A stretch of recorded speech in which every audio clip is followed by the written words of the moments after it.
di sini saya akan menjelaskan tentang, bukan menjelaskan sih sebenarnya, cuman membahas. Karena pengalaman saya juga belum cukup untuk disebut menjelaskan. Saya membahas ini aja. Kita sharing sama-sama teman-teman, nggak apa ya, nggak mengajarkan, nggak membimbing. Kita sharing sama-sama aja ya.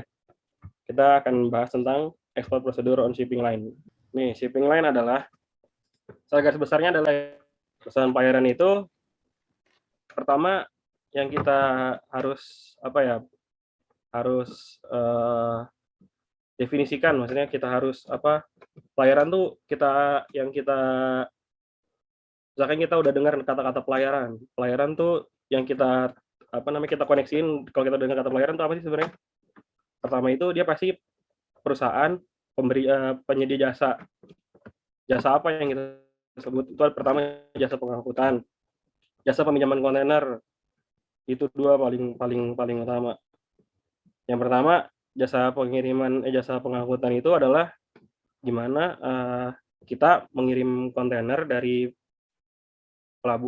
banyak sih, nanti kita bahas di sananya. Jadi pokoknya intinya kita mengirim kontainer dari tangan shipper atau eksportir ke tangan buyer atau consignee. Nah, shipping line itu punya banyak apa ya, kayak istilahnya agen di setiap negara-negara. Pokoknya misalkan contohnya di Indonesia sekarang ini PT COSCO Shipping Line Indonesia itu mewakili COSCO Shanghai untuk menjadi agen yang mengurusi ekspor atau impor di Indonesia. Sebenarnya Indonesia juga sebenarnya kita terbagi beberapa cabang juga sih, ada di Surabaya, ada di Jakarta ya, pokoknya banyak. Itu pokoknya Indonesia itu adalah agent dari COSCO Shanghai, karena kan kita pusatnya di Shanghai kan. Ya, itu intinya adalah perusahaan pelayaran adalah jasa pengangkut, perusahaan jasa penyedia kontainer. Nah, apa sih alurnya tuh? Maksudnya yang kita ingin bahas kan intinya adalah ini. Alurnya tuh gimana sih kalau misalkan kita mau ekspor barang? Pertama itu ada yang namanya proses booking. Proses booking ini customer biasanya kita kalau di COSCO ada yang namanya sistem e-lines ya. Jadi customer masukin shipping instruction mereka atau booking request mereka ke COSCO. Nanti COSCO bisa, kalau misalkan pertama kita harus lihat ada space availability atau ada kontraknya udah mumpuni atau segala macamnya. Kalau misalkan bookingnya itu udah memenuhi persyaratan, nanti kita akan rilis booking. Setelah booking, nanti ada yang disebut namanya proses documentation atau bill of lading. Nah, setelah bill of lading ini, proses bill of lading ini nanti kapal kan otomatis jalan tuh. Nanti ada yang disebut pembuatan outward manifest. Outward manifest ini artinya kapal akan jalan nanti dari pelabuhan muat. Itu kita sebut cargo departure. Cargo departure ini, setelah cargo departure nanti ada yang disebut inward manifest atau manifest untuk ke negara tujuan.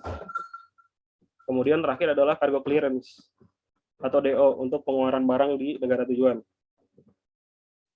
Apa sih DO tuh? DO tuh sebenarnya apa sih? Yang tadi kita sebut nih DO. Delivery order atau DO adalah dokumen yang berfungsi sebagai surat perintah atau penyerahan barang. Jadi DO ini kalau misalkan teman-teman sering dengar mungkin ada dua. Ada DO impor sama DO ekspor. DO ekspor itu fungsinya ketika misalkan kita booking ke pelayaran, nanti DO itu berfungsi untuk kita ngambil kontainer di depo. Jadi setelah kita udah terima booking, setelah kita booking ke COSCO atau ke booking ke pelayaran, nanti dikeluarin yang namanya booking acknowledgement. Nah, di booking acknowledgement itu nanti akan keluar namanya DO. Ini fungsinya untuk ngambil kontainer di depo, teman-teman. Jadi misalkan kalian mau stuffing, ambil dulu kontainer di depo kita, baru nanti kalian bisa stuffing barangnya di warehouse kalian. Nah, ini alur booking nih. Pertama eksportir atau ya kita kan eksportir terbagi dua ya, ada receiver sama forwarder. Dia booking dulu ke COSCO nih, request booking. Jika memang bookingnya yang tadi saya bilang sudah memenuhi persyaratan, nanti akan kita keluarkan namanya booking confirmation atau booking acknowledgement. Nah, booking acknowledgement ini fungsinya apa? Yang tadi saya bilang, untuk mengambil kontainer di depo. Nanti setelah kita ambil kontainer di depo, barang itu bisa langsung dimasukin ke terminal atau stuffing dulu di warehouse. sebenarnya harusnya ke warehouse dulu nih, cuman saya mohon maaf lupaan. Nah, ini alur loading nih. Alur loading yang tadi saya bilang, pertama customer ngambil kontainer di depo Costco. Kita ada depo di GTM Marunda sama biasanya sih customer kebanyakan ngambilnya di GTM Marunda ya. Habis itu misalkan dia udah ngambil kontainer, langsung di stuffing di warehouse mereka masing-masing. Di bawahnya otomatis pakai truk dong. Nah, ketika stuffingnya udah kelar, mereka angkut lagi tuh kontainer mereka ke pelabuhan. Contohnya di CT nih. Misalkan mereka gatin dulu. Di gatin itu, mereka cek fisik. Kontainernya kayak gimana, sealnya kayak gimana. Nomor hasilnya tercatat. Nah, dokumen-dokumen ini apa? Itu ada PB, NPE, mungkin ada abang-abang senior yang mungkin lebih luas bidangnya di bidang terminal, boleh sharing nanti. Kalau saya pembahasannya sebatas ini aja ya. Kemudian nanti setelah kontainer masuk ke dalam gate in, udah masuk dalam pelabuhan, dia akan di lift off, diangkut dan stacking di CY. Nah, prosesnya bertahan sampai sini dulu. Kita harus nunggu sampai kapal semuanya load, sampai semua barang load di kapal, baru proses ini jalan nih. If on, kue transfer, kita naikin ke kapal, baru kapal jalan. Nah, mungkin untuk proses dari sini sampai stacking ini bisa bermakan waktu berjam-jam atau berhari, atau paling lebih lama 2 hari, karena kan kita ngikutin bay plan dari pelabuhan kan, dari terminal ini.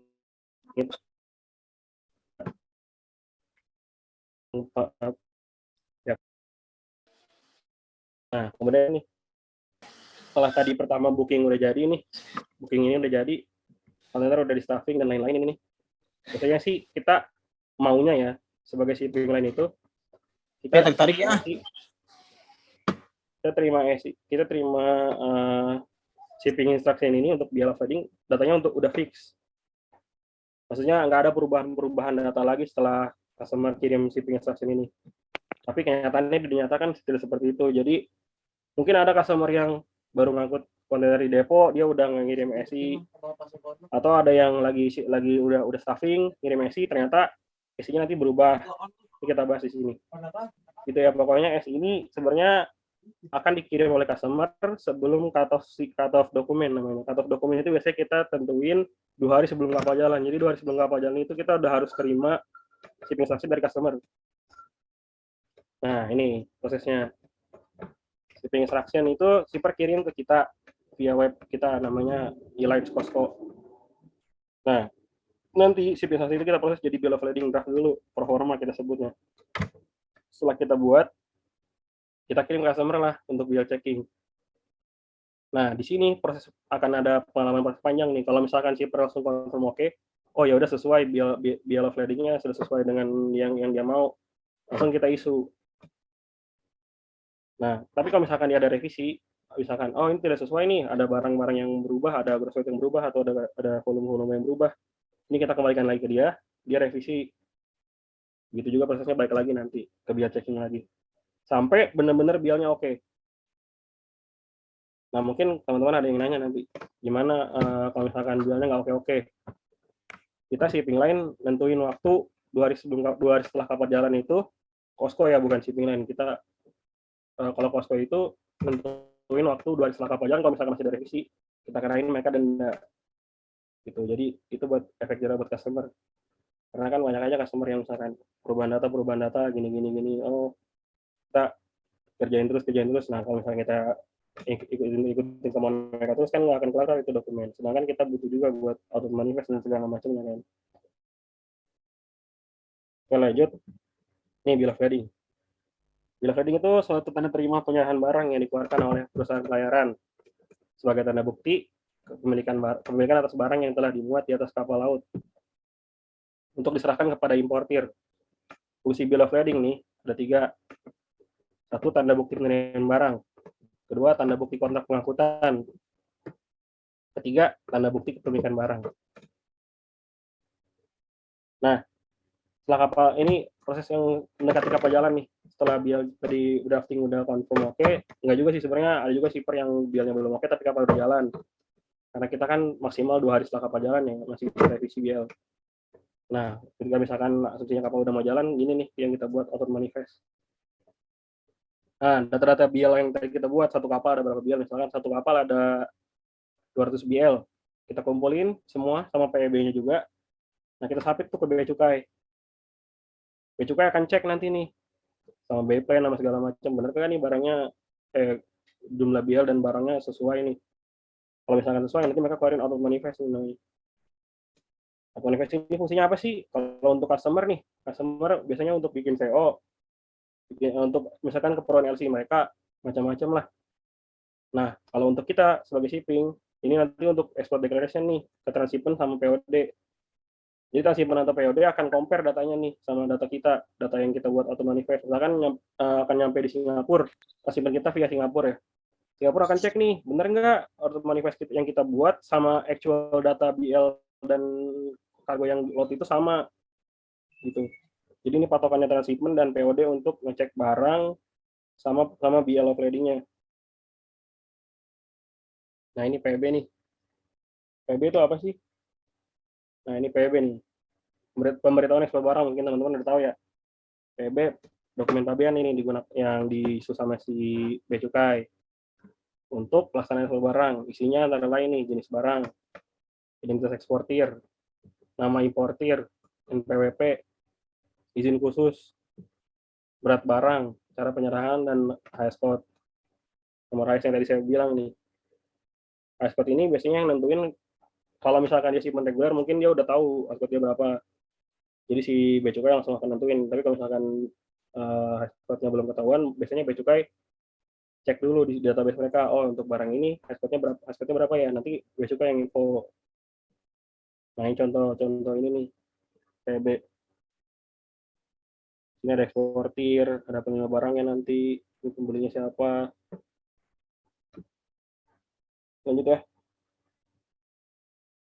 Nah, ini proses cargo departure nih.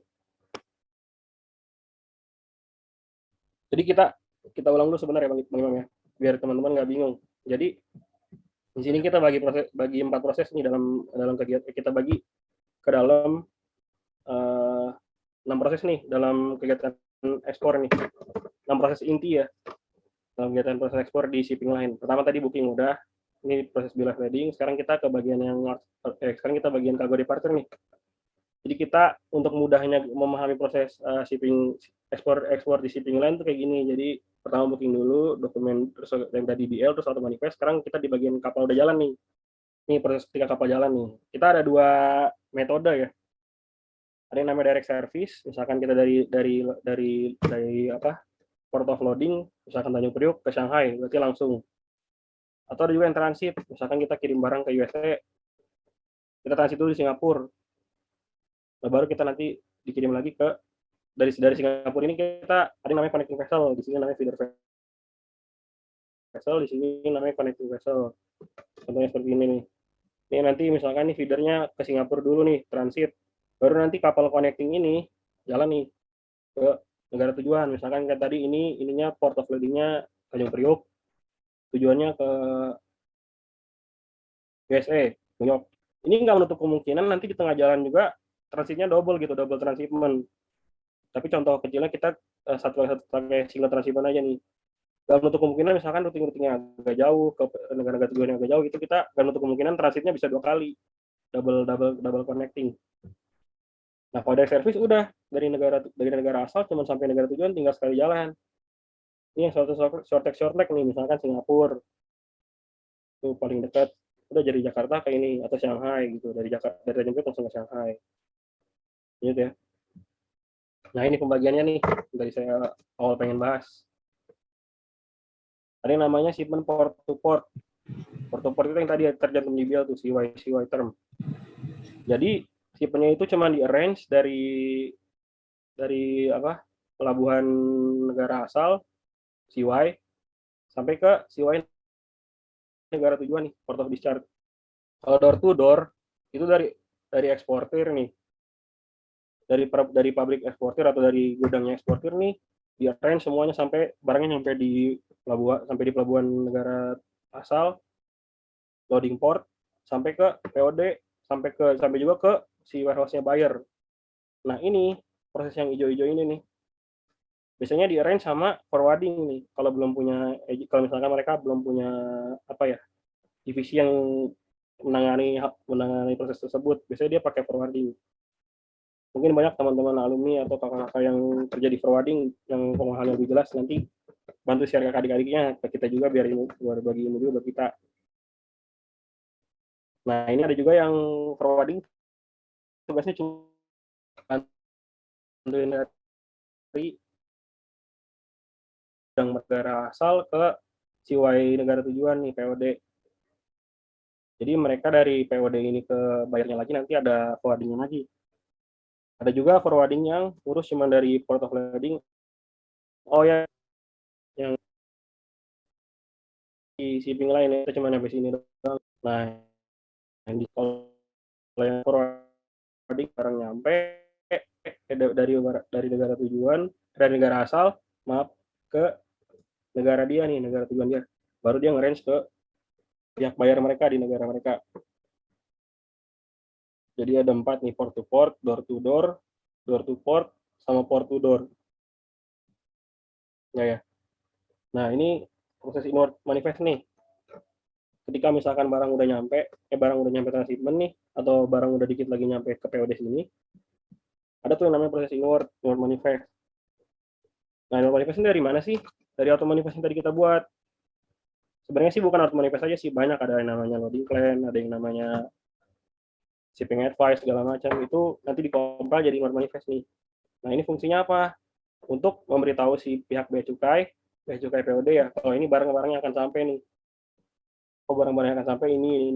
Nah, inward ini biasanya transshipment kita atau POD kita compile-nya pertama dari auto manifest, dari BL kita, dari data-data yang kita upload ke sistem kita lah. Makanya itu.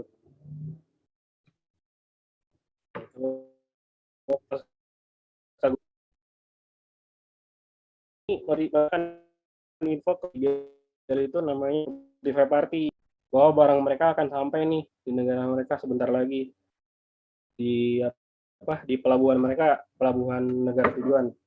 Info lah ke importer nih, bisa konsignee, bisa notify party. Kadang-kadang kan ada shipper yang konsignee dan notify party itu sama, ada juga shipper yang ada juga BL yang notify partinya itu beda sama konsignee. Jadi pokoknya yang kita info, kadang-kadang misalkan notify party ngasih dihubungi atau gimana, ada beberapa kasus bisa kita hubungin konsignee juga. Tugas barang mereka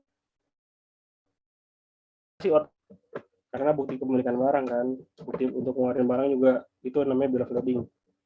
Nah, pertama BL, kedua itu LOI. LOI ini apa sih sebenarnya? Kalau misalkan kita di proses di Indonesia itu, LOI ini istilahnya apa ya? Yang menyatakan bahwa benar si pemilik barang yang akan ngambil barang di kargo itu, akan ngambil kargo di pelabuhan itu adalah pemilik barang yang sah. Gimana cara dapetin LOI ini? Dia presentin, dia provide data BL pertama, data NPWP, data perluin lah, nilai biasanya LOI. Barang-barang yang dibilang serahkan ke pas mau impor. Misalkan kita mau ngambil barang yang ada di negara tujuan, di negara Amerika, berarti kita ke Costco Amerika nih, nyerahin bill of lading dan segala macamnya. Kemudian nanti baru shipping line Costco ngeluarin delivery order nih. Nah, delivery order ini nanti kita serahkan nih ke si port of destination, POD, misalkan kayak tadi di New York. Kita bawa ke New York nih untuk ngeluarin barang. Nah, proses dari sini ke sini sebenarnya banyak nih. Dari port of destination sampai cargo clearance itu sebenarnya banyak. Cuman pemahaman saya, mohon maaf nih, keterbatasan pemahaman saya jujur aja. Mungkin ada teman-teman alumni yang bisa sharing nanti, bolehlah. Kalau saya juga nih, dari sini sampai sini prosesnya masih banyak. Tapi saya penggambaran secara singkatnya gini aja nih. Setelah DO diterima, sampai di POD, setelah DO diterima, kita kasih ke POD, kemudian nanti POD akan bantu untuk rilis kargo. Nah, ini prosesnya nih contohnya. Setelah kargo di discharge nih, yang ada kue transfer, artinya kita pindahin barang dari dari bawah kren nih, dari bawah si gantry crane ke stacking nih, ke CY. Nah, kemudian nih si importir yang tadi saya bilang nih, hubungin Costco, lakuin proses yang tadi saya bilang, nyerahin BL, ini segala macam. Baru nanti diserahkan DO oleh Costco. Baru Costco nanti baru customer akan bawa data ke POD. Barulah tuh nanti kontennya akan dimuat nih ke tracking mereka. Nah, tracking ini juga biasanya ada buyer yang punya tracking sendiri atau sewa tracking lain. Contohnya kayak misalkan tadi tuh Bang Rizky, Edumek, itu